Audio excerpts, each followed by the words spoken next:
በስመ አብ ወወልድ ወመንፈስ ቅዱስ አሐዱ አምላክ አሜን። የተወደዳችሁ የእግዚአብሔር ልጆች ምዕመናን እንደምን አደራችሁ? እንደምን ሰነበታችሁ? እንደምን አረፈዳችሁ?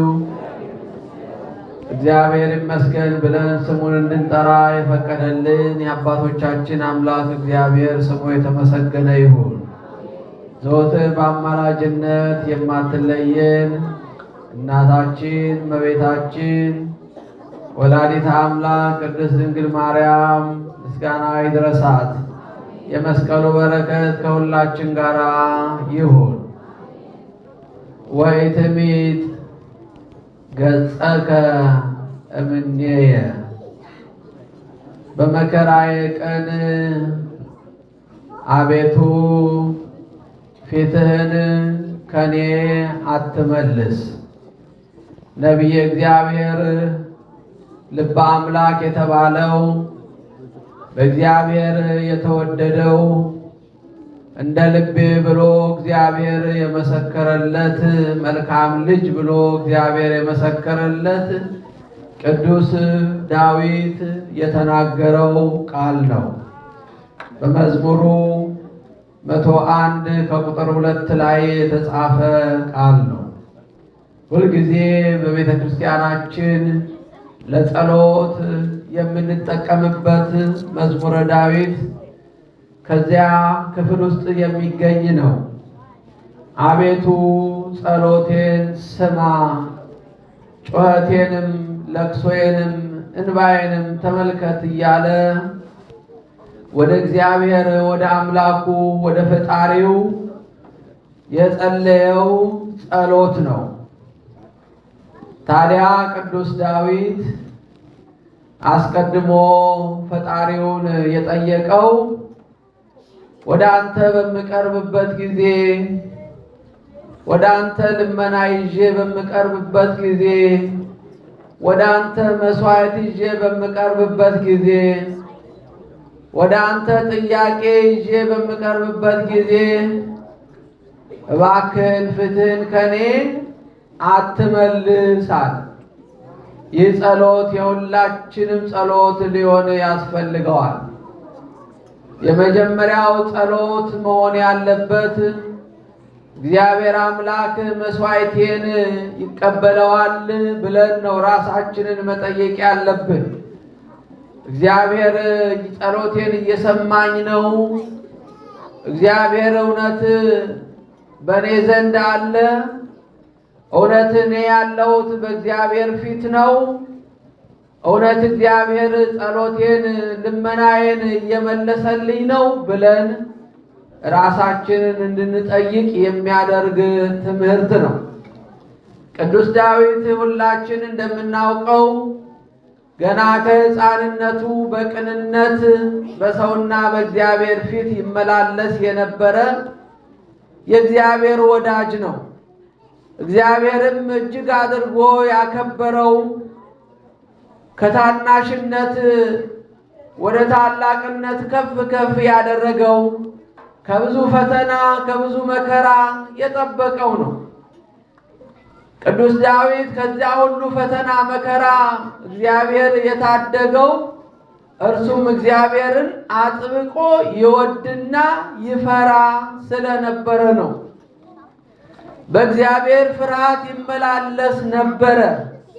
እግዚአብሔርን እጅግ አጥብቆ ይፈራ ነበረ። በእግዚአብሔርና በሰው ፊት የታመነ ሰው ነበረ። በእግዚአብሔር ፊት ኃጢአትን አልሰራም ብሎ ይጠነቀቅ የነበረ ሰው ነው ቅዱስ ዳዊት ሁላችን እንደምናውቀው። በዚህም የተነሳ እግዚአብሔር ከብዙ መከራ ጠብቆታል። አንበሳውን በጡጫ ብሎ መጣል የሚችልበት ጥበብና ኃይል ጉልበት እግዚአብሔር አድሎታል። በሕዝበ እስራኤል ላይ ይገዳደር የነበረውን ያንን አስፈሪውን የአሕዛብ አለቃ የአሕዛብ መሪ ጎልያድን በአንዲት ጠጠር ድንጋይ እንዲጥል እግዚአብሔር ጥበብና ማስተዋል የሰጠው እጅግ እግዚአብሔር የወደደው የተከበረ በቅዱስ መጽሐፍ ላይ ከተጻፉት ታላላቅ ሰዎች የእግዚአብሔር ሰዎች መካከል አንዱ ቅዱስ ዳዊት ነው። ታዲያ ይህ የሕዝበ እስራኤል መሪ የእስራኤል ንጉሥ ቅዱስ ዳዊት ስለ ሕዝቡ እጅግ ይራራ፣ እጅግ ስለ ሕዝቡ ይጨነቅ ነበረ። በብዙ ቦታ ተጽፎ እንደምናገኘው ከራሱ ይልቅ ለሕዝቡ እጅግ ያስብ ነበረ። በዚህም የተነሳ እውነተኛ መሪ፣ መልካም አስተዳዳሪ፣ ለሕዝቡ የሚያስብ ለሕዝቡ የሚራራ ከራሱ ይልቅ ስለ ሕዝቡ የሚጨነቅ መሪ ተብሎም ተነግሮለታል። ብዙ ከሱ በኋላ የተነሱ መሪዎች ሕዝቡ ቅዱስ ዳዊትን የመሰለ መሪ እንዲሰጣቸው ብዙ ጊዜ ጠይቀው፣ ነገር ግን ፈልገው ሊያገኙት አልቻሉም። ሕዝብ መልካም ሲያደርግ፣ ሕዝብ በእግዚአብሔር ፊት በመልካም በሚመላለስበት ጊዜ እንደ ቅዱስ ዳዊት የመሰለ መልካም መሪን ያገኛል።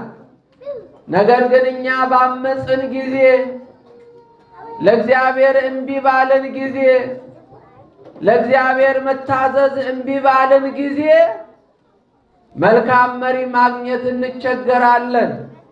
እግዚአብሔር ፊቱን መልሷላ። እግዚአብሔር ጸሎታችንን አይሰማማ። እግዚአብሔር ጸሎታቸውን አልሰማም፣ ወደ እኔ አትጸልይ አለ ይላል በነቢየ እግዚአብሔር ለኤርምያስ እንደተናገረው በትንቢተ ኤርምያስ ምዕራፍ 14 ላይ ተጽፎ እንደምናገኘው ለቅሷቸውንም ጸሎታቸውንም አልሰማም፣ አንተም ወደ እኔ የእነርሱን ጸሎት ልመና ይዘህ አትቅረብ። በአፋቸው ያመልኩኛል፣ በአፋቸው ሲጠሩኝ ደስ የሚያሰኝ ይመስላል፣ ነገር ግን በልባቸው ከኔ ጋር አይደሉም። ስለዚህ ጸሎታቸውን አልሰማም፣ የእነርሱን ልመና ይዘህ ወደ እኔ አትምጣ አለው ይላል። አስቀድሞ የመረጥኳቸው የወደድኳቸው ሙሴና ሳሙኤል እንኳን በፊቴ ቢቆሙ የእነሱን ጸሎት ልመና አልሰማም አለ ይላል እግዚአብሔር። ወገኖች፣ እግዚአብሔር አምላክ ፊቱን አይመልስብን። እውነት ሳንጸልይ ቀርተን ነው? እውነት ሳንጾም ቀርተን ነው? እውነት ሱባኤ ሳንገባ ቀርተን ነው? እውነት ሳንሰግድ ቀርተን ነው? ነገር ግን እንዴት ነው? ለምንድን ነው መልስ ያጣ ነው ብለን ራሳችንን ጠይቀን እናውቃለን? ይህ ጸሎት እኛን ነው የሚመለከተው ወገኖቼ። ወይ ትሚት ገጸከ እምኔ፣ ፊትህን እባክህ ከእኛ ትመልስ፣ እባክህ ወደ እኛ ተመለስ ብለን እግዚአብሔርን መጠየቅ አለብን። ዛሬ አስቀድሞ በጆሮአችን እንሰማው የነበረው በታሪክ እናነበው የነበረው መከራ ሁሉ በእኛ ላይ እየደረሰ ነው። ዛሬ እናት ልጆቿን የምታጠባው ጡቶቿ ደርቀው እንባዋን ልጆቿን የምትመግብበት ዘመን ላይ ነው ያለ ነው። ዛሬ ሰዎች ባመጡት መከራ እንስሳት በምድረ በዳ የሚቀምሱት የሚጠጡት አጥተው እየተሰቃዩ ነው። ዛሬ በሰው ልጆች ኃጢአት መከራ እንስሳት እየተሳደዱ ነው፣ ማረፊያ እያጡ ነው። ተራራውና ሸለቆው እንኳን መደበቂያ ሊሆናቸው አልቻለም። ስለዚህ ዛሬ ወደ እግዚአብሔር የምንመለስበት ጊዜ ነው። እኛ ወደ እርሱ ስንመለስ እርሱም ወደ እኛ ይመለሳልና። ወገኖቼ ቅዱስ ዳዊትን ሁልጊዜ እንድንጸልይ የዳዊትን ጸሎት እንድንጸልይ ቤተ ክርስቲያን ያደረገችን ቅዱስ ዳዊት ጸሎት ልመና ስለሚያውቅበት ከእግዚአብሔር ጋር መታረቅ እንዴት እንደሆነ ስለሚያውቅበት፣ አዎ እኛም በእርሱ መንገድ ሄደን ከእግዚአብሔር ጋር እንታረቅ ዘንድ ነውና ዘወትር ልመናችንን አቤቱ ፊትን ከኛ አትመልስ፣ አቤቱ ወደኛ ተመለስ ልንለው ያስፈልጋል። አምላካችን እግዚአብሔር የምሕረት ፊቱን ይመልስልን።